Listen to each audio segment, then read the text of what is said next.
Okay, now that one's got a lot of heat. There we go. I'm waiting for the cough. Woo! Okay. All right. I wasn't gonna do this, but we gotta bring out the milk. Do you need it, or are you good? I'm chilling.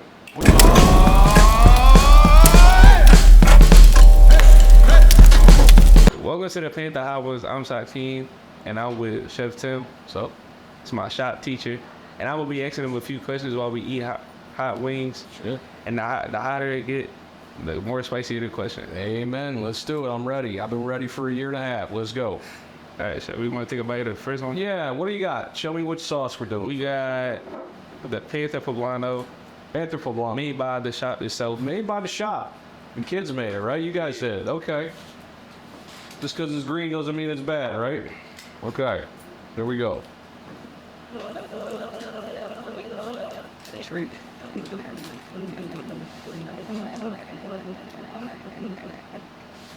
It's light, but it has flavor. Not much heat. Have to change some grades. All right, you got questions for me today? Yeah. All right, what do we got? What do you like about cooking? Everything, man. We gotta cook so we can eat. Well, sometimes the things that are out there, you're not interested in. Either they made it too greasy, too salty, too spicy, or don't taste like anything. You guys are always telling me it didn't have enough seasoning, right? Or I need to change the seasoning, I gotta fix the seasoning. Yeah. I love everything about cooking because you take your two hands and you make something for somebody. What made you realize that you wanted to be a cook, man, in the first place? Oh, well, let's see. Thinking back to when I was a kid, my mother couldn't cook worth a damn. Can I say damn on this show? Is that all right? I know it's a school. All right. So I started cooking in self-defense when I was 12 years old. My mother couldn't cook. She'd be a person that could burn water. She almost killed us once with these pork chops that she broiled till they were sizzling. And sizzling to her meant that they were done. Most of us know we got to take the temperature, right? I tell you guys about that all the time. Make sure the food is safe to eat. But Mom almost killed us. So my grandmother, out of the kindness of her heart, showed me how to cook when I was 12 years old, and I was cooking for the family ever since. And any job I ever had, I never had as good a time doing it as I did a day cooking. So I thought I could maybe do the chef thing for a while. And I had a 22-year career as a chef before I became a teacher. All right, well, we're gonna move on to the next one. All right, This is gotcha sriracha. Gotcha Sriracha. It's an interesting name. Who came up with that name? Is that you? No, I'm not sure. I like the label. It's a hall pass. So I guess this is like to be continued on the label. I haven't designed it yet, but That's soon to come. yeah, soon to come. All right, let's taste it. Okay, this one's definitely got more deep in flavor. What is your favorite memory of cooking? Well, a lot of people know this. So for those of you who don't, I used to cook for the Philadelphia Eagles, the team and the coaches at the NovaCare complex for 14 years. And my favorite memory is not the Super Bowl. They bought us a 10-foot grill, and we used to cook the team dinner 3 times a week at nighttime. It didn't matter what the weather was. So one night we were out, and it was negative 10 degrees out, and it was snowing. It was like a blizzard coming down. And we were outside grilling steaks and oysters and lobster tail in a blizzard for the team. I've never remembered being so hot up front where the grill was and so freezing cold in the rest of my body.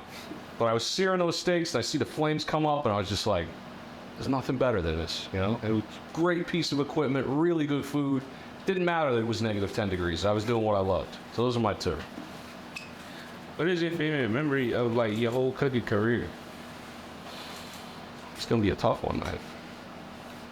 It's gonna be a tough one. Okay, I got one. I was hired to cook for a Viking wedding once.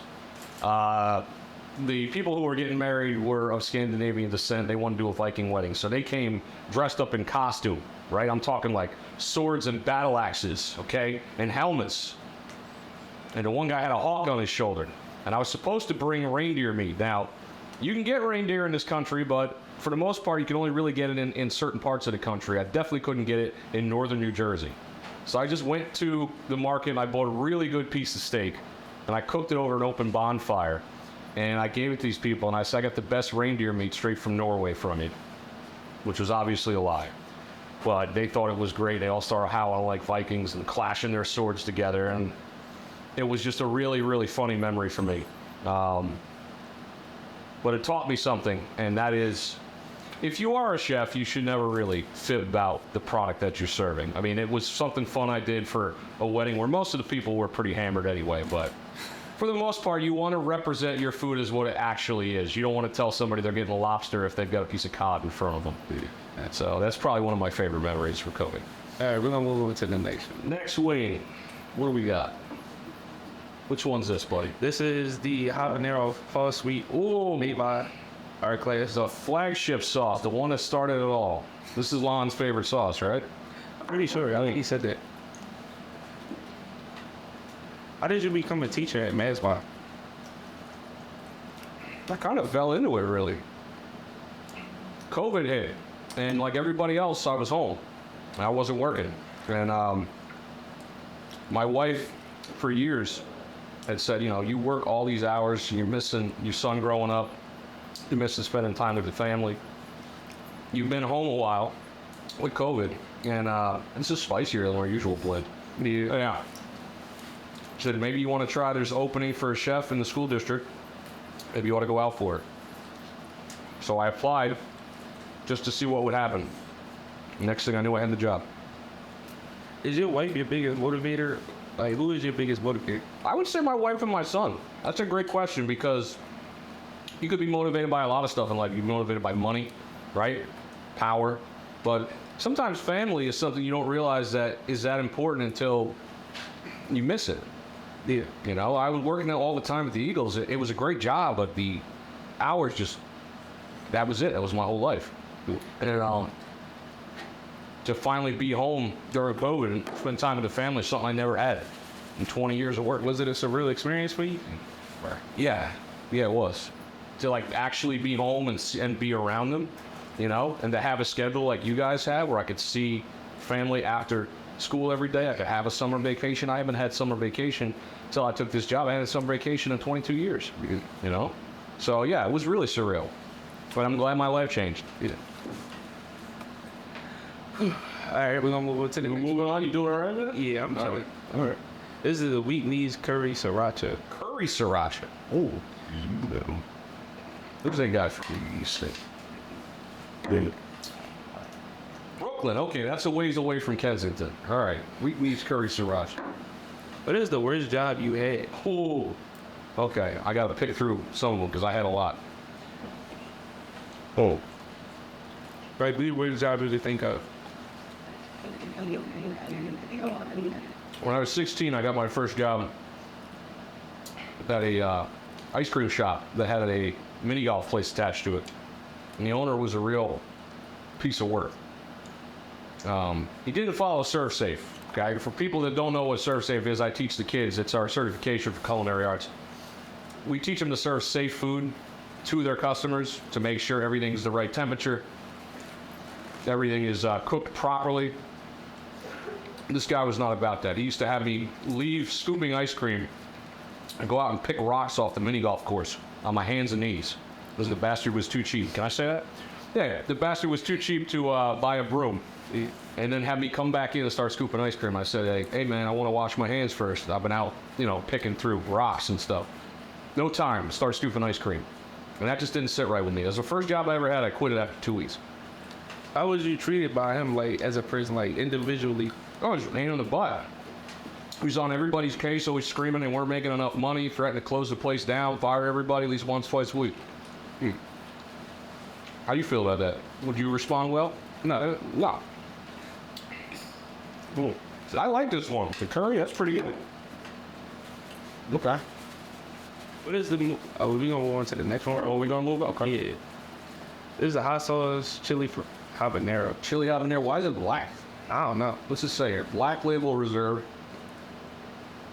Oh, okay. They smoked the peppers. That's why it's white. Okay. Smoked habaneros. Yeah. All right. Let's see if it actually lives up to its name here. Your mouth burning in? No, you good? Wait. What is the most important thing you could teach a student or your students? I would say one of the most important things would be not to realize that a mistake is a failure. Okay? It's something that it took me a long time in my life to realize that if I screwed up, it didn't mean everything was over. So if you make a mistake, it's your way of finding a way to do it right. All right? If you could think back to your younger years, who helped you the most? Like as soon as you became an adult? Who helped me the most when I became an adult? Let's see. Like who you could rely on and like help you push you in the right direction? Most of the time, my friends. I had an uncle that never gave up on me. Everybody thought I was nuts to go to culinary school. My own grandfather told me, "Why the hell would you want to stand in front of a hot stove all day when you could sit in an air-conditioned office and make money on the phone?" I mean, he's got a point, but I did that. I did that track. I graduated with a bachelor's in communications. I worked in a telecom company. I had an office. I had a secretary. I hated it. I hated every minute of it. I never hated it. What was the experience in it? Like, how did it make you feel when you was in there? Track. What? Like I wasn't producing anything. Okay, culinary arts to me is a really results-driven industry, and a lot of industry that's out there isn't results-driven. I got one off the top. All right, what's the best compliment you ever got on a dish you made for somebody? I met Robert Irvine from Restaurant Impossible. He came into the Eagles, and I've seen this man tear people apart on TV. Now, I realize most of it is, for ratings, but I've seen him like eviscerate people. They're telling their food suck. It's horrible, it's trash, it's garbage. And I cooked him a steak, and he told me it was one of the best pieces of meat he ever ate. That meant a lot, When a celebrity tells you that your food is pretty good and it's a chef, that meant a lot to me. All right, are we gonna move on to the final one? Final one. The scorpion pepper. This thing, the pepper is look like the Joker, like it's gonna kill us. You ready for this? Yeah. All right, here we go. That's mine. What is the best piece of advice you have ever received?